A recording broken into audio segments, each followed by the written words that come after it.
guys, welcome back to my channel. In this video, I want to teach how to apply renewal NBI clearance. So first step guys, tayo ng Google, search natin yung NBI clearance. So sa akin kasi, ipipaste ko na lang. Pero ganito yan, clearance.nbi.gov.ph. So, enter. Then after this, may lalabas dito na data privacy content or English or Tagalog. It depends of you kung English ba or Tagalog. And click the I agree. Then the advisory. So i-close muna natin yan. So if you don't have a account this NBI clearance, so register. Mag-register ka dito. Then surname.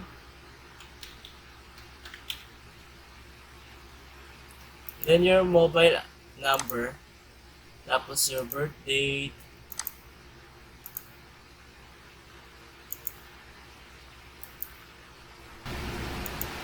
Yan. Then enter your NBI ID number. So that wala kang ganon, wala kang NBI ID number.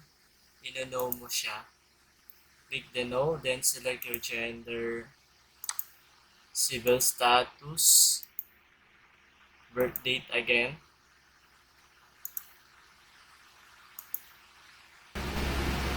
Then first name, yan.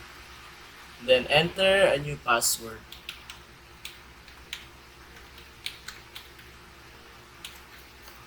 Then middle name also. Surname. Then mobile number. I-agree natin siya.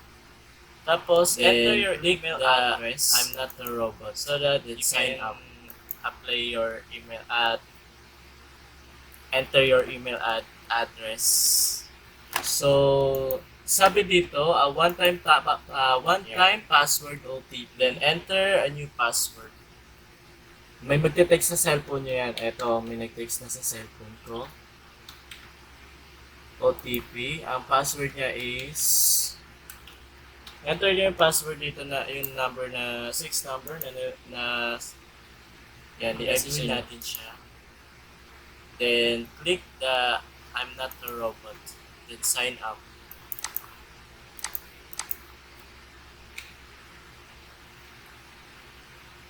So,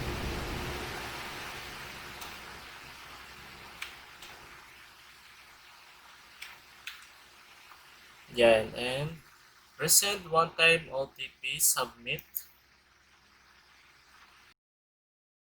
Second step is click your email address, enter your email address na nilagay nyo doon, tapos yung password nyo.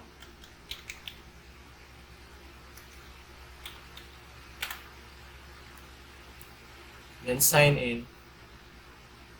Yan.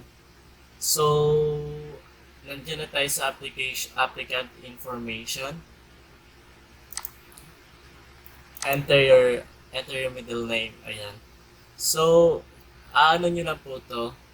I-fill up nyo lang po ito. Yan.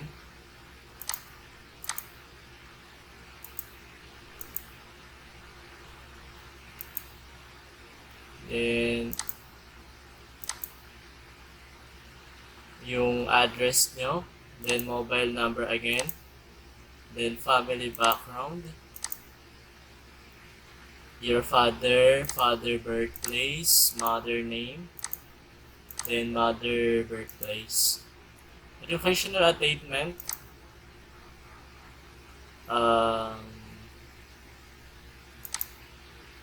yan. Occupation, then religion also,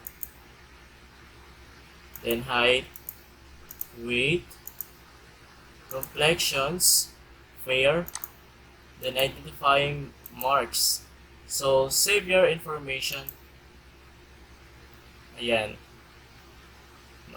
i-double check nyo yung information nyo kung tama ba, then i-submit natin kung tama. And profile saved successfully.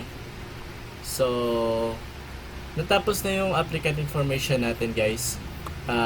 Click natin tong apply for clearance. Ayan. Dito, magsaselect kayo ng natin. So, dito, mamimili ka dito ng branch. Halimbawa kung sa malapit ang branch mo, kasi ako ay select ko tong ano.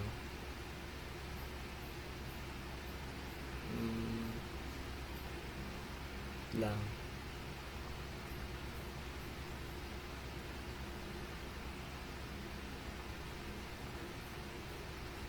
Muntinlupa, ayan. Ang updated ngayon is walang slot ngayon ng August. So ito ang slot.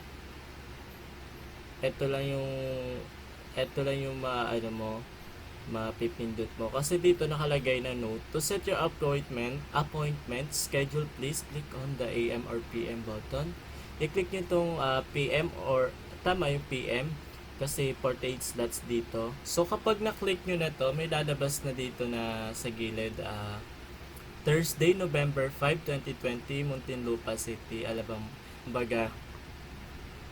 Tapos, dito naman sa payment option, pwede ka magbayad, pwede ka mamili dito kung bank over the counter, online bank, bayad center mobile, 7-Eleven, Easy Pay, or bayad center outlets. Madalas kasi mas mabilis sa bayad center outlets. So, ayan.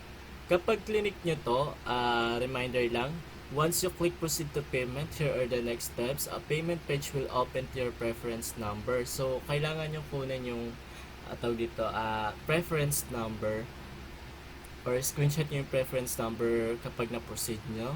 Then, go to the nearest bayad center or LBC paying user reference number. Papakita nyo lang naman at susulat nyo dun sa bayad centers. So, dahil meron na po akong NBI, hindi ko na po siya i-proceed. This is a tutorial for online application NBI clearance. So kasi based on my experience, mas madaling gawin to kaysa pumila ka sa NBI. At mabilis mo namang makukuha din yung NBI clearance mo sa branch nila kapag nag-online application ka na. So sana nakatulong sa inyo tong videos na to. And that's all. Thank you po and God bless.